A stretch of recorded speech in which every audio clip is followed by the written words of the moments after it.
الحمد لله والصلاة والسلام على سيدنا محمد وعلى آله وأصحابه أجمعين. الحمد لله والصلاة والسلام على سيدنا محمد وعلى آله وأصحابه أجمعين. أما بعد فأعوذ بالله من الشيطان الرجيم. بسم الله الرحمن الرحيم. في بيوت أذن الله أن ترفع ويذكر فيها اسمه يسبح له فيها بالغدو والآصال رجال لا تلهيهم تجارة ولا بيع عن ذكر الله وإقام الصلاة وإيتاء الزكاة يخافون يوما تتقلب فيه القلوب والأبصار ليجزيهم الله أحسن ما عملوا ويزيدهم من فضله والله يرزق من يشاء بغير حساب. صدق الله العظيم. اللهم صل على سيدنا محمد النبي الأمي وعلى آله وأصحابه وسلم. اللهم صل على سيدنا محمد النبي الأمي وعلى آله وأصحابه وسلم. میرے معزز مسلمان بزرگوں، عزیز بھائیوں، رمضان کے مقدس گھڑیاں گزری، اہل ایمان نے اپنے ایمان میں بہار لائی، اللہ نے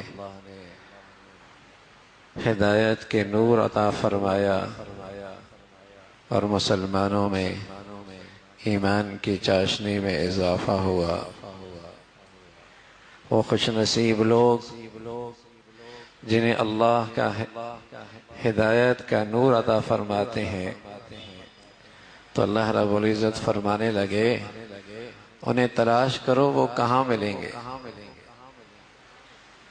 وہ اہل ہدایت، وہ اہل نور، وہ ایمان کی تازگی والے، وہ ہدایت کی دولت رکھنے والے، ڈھونڈو کہاں ملیں گے؟ تو اللہ نے بتایا اہل ہدایت تمہیں میرے گھروں میں ملیں گے، فی بیوت اذن اللہ ان ترفع۔ اہل ہدایت، اہل ایمان جنہیں اللہ ہدایت کا نور عطا فرماتے ہیں، اللہ خود بتا رہا ہے کہاں ملیں گے وہ؟ فرمایا جاؤ ان کے محل، ان کی جگہیں، وہ میرے گھر ہیں، میرے گھر۔ حضرت ابو درداء رضی اللہ تعالیٰ عنہ اپنے بیٹے سے کہنے لگے، بیٹے مساجد کو اپنا گھر بنایا کرو اللہ کی عبادت کے لیے، اس لیے کہ میں نے رسول کریم صلی اللہ علیہ وسلم سے سنا ہے کہ مساجد متقی اور پرہیزگار لوگوں کے گھر ہوتے ہیں، متقی اور پرہیزگار لوگوں کے گھر ہوتے ہیں۔ سعید ابن مسیب اس امت میں صحابہ کے بعد سب سے بڑے آدمی ہیں، اولیاء اللہ کے سرتاج ہیں، ولیوں کے امام ہیں، صحابہ کے بعد سب سے بڑے آدمی ہیں۔ فرمایا کرتے تھے مساجد میں آنے والا شخص ایسا ہے جیسے اللہ کی مجلس میں آ کے بیٹھ گیا۔ اور اللہ کی مجلس میں کیسے بیٹھتے ہیں؟ سوائے اللہ کی توجہ کے اور ادب کے، اور کچھ نہیں۔ فرمایا مسجد میں آنے والا ایسا ہے جیسے اللہ کے دربار میں، اللہ کی مجلس میں آ کے بیٹھا ہے۔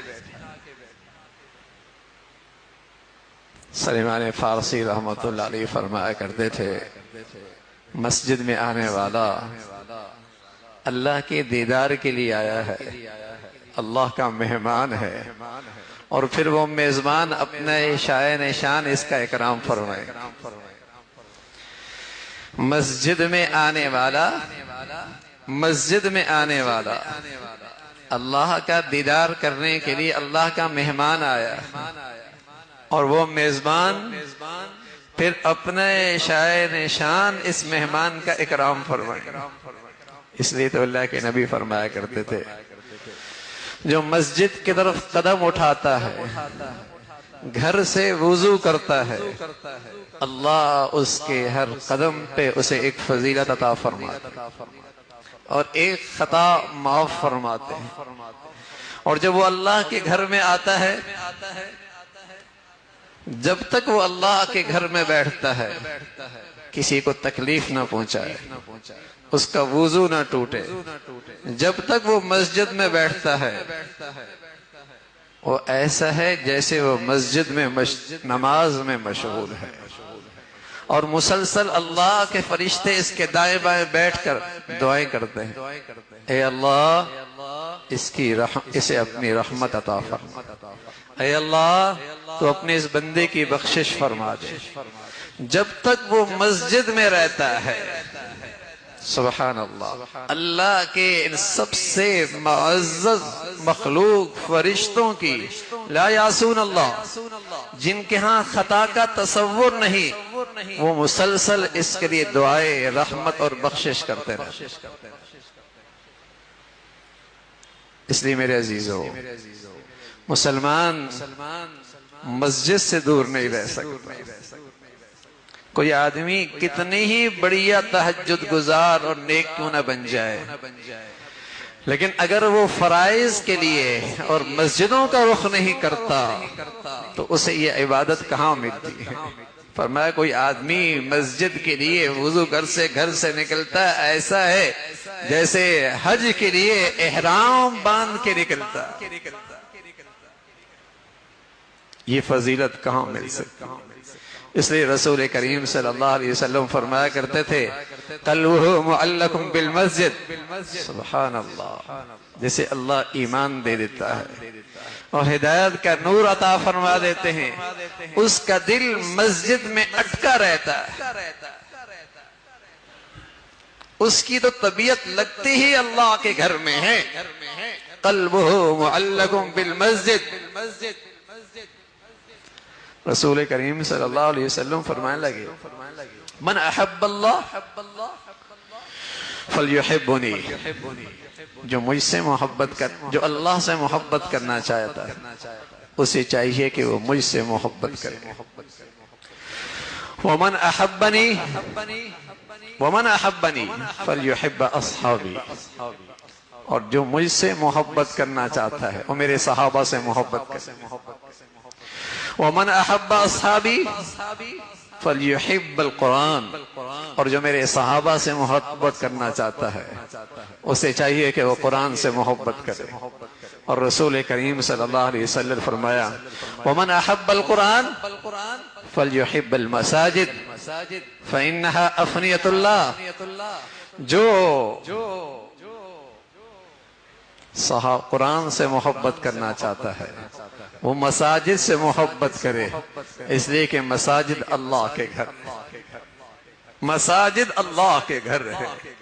مسلمان اللہ سے بھی محبت کرتا ہے، مسلمان محمد رسول اللہ سے بھی محبت کرتا ہے، مسلمان صحابہ سے بھی محبت کرتا ہے، مسلمان قرآن سے بھی محبت کرتا ہے، اور مسلمان مساجد سے بھی محبت کرتا ہے. اسی امت میں کوئی ایسا مسلمان نہ تھا، چاہے وہ امت کا، چاہے وہ سیاست کی بلندیوں پہ تھا اور پوری امت کی خلافت کا امام تھا، اور چاہے وہ قومی اداروں کا ذمہ دار تھا، چاہے وہ عسکری ذمہ داریاں اس کے سپرد تھی، چاہے وہ قومی ذمہ داریوں میں مشغول ہوتا تھا، لیکن چونکہ وہ مسلمان ہوتا تھا، چونکہ وہ اللہ سے محبت کرتا تھا، چونکہ رسول اللہ سے محبت کرتا تھا، چونکہ وہ صحابہ سے محبت کرتا تھا، چونکہ وہ قرآن سے محبت کرتا تھا، تو تصور نہیں تھا کہ وہ مسلمان کا مسجد میں آنا جانا نہ ہو. وہ اللہ کے گھروں میں بھی سب سے آگے نظر آتا. ابو بکر ہیں، عمر ہیں، عثمان ہیں، علی ہیں، حسن ہیں، حسین ہیں، عبیدہ ابن جراح ہیں، حضرت معاویہ ہیں رضوان اللہ علیہ اجمعین. یہ سب اللہ کے پیارے لاڈلے ہیں اور اس امت کے سب سے بڑے ہیں، لیکن اللہ کے گھر میں سب سے آگے، اللہ کے گھر میں سب سے آگے. فی بیوت اذن اللہ ان ترفع ویذکر فیہا اسمہ، جنہیں اللہ ہدایت کا نور دیتا ہے انہیں تلاش کرنا ہے ان کی محل کہاں ہے، ان کا مستقر کہاں ہے، ان کا ٹھکانہ کہاں ہے، وہ اٹھتے بیٹھتے کہاں ہیں، وہ رہتے کہاں ہیں۔ فرمایا وہ اللہ کے گھروں میں رہتے ہیں جن کا ادب فرض ہے، جن کا ادب مسلمانوں پہ فرض ہے۔ فی بیوت اذن اللہ ان ترفع، جن کا ادب مسلمان اللہ کے رسول کریم صلی اللہ علیہ وسلم فرمایا کرتے تھے قرب قیامت میں کچھ لوگ مساجد میں آئیں گے، مختلف ٹولیوں میں بیٹھیں گے اور دنیا کے تذکرے کر رہے ہوں گے، تم نہ بیٹھنا ان کے ساتھ، تم نہ بیٹھنا ان کے ساتھ۔ اللہ کو ایسوں کی مسجد میں آنے کی کوئی ضرورت نہیں۔ اللہ کا گھر، اللہ کا گھر، اللہ کا گھر، اللہ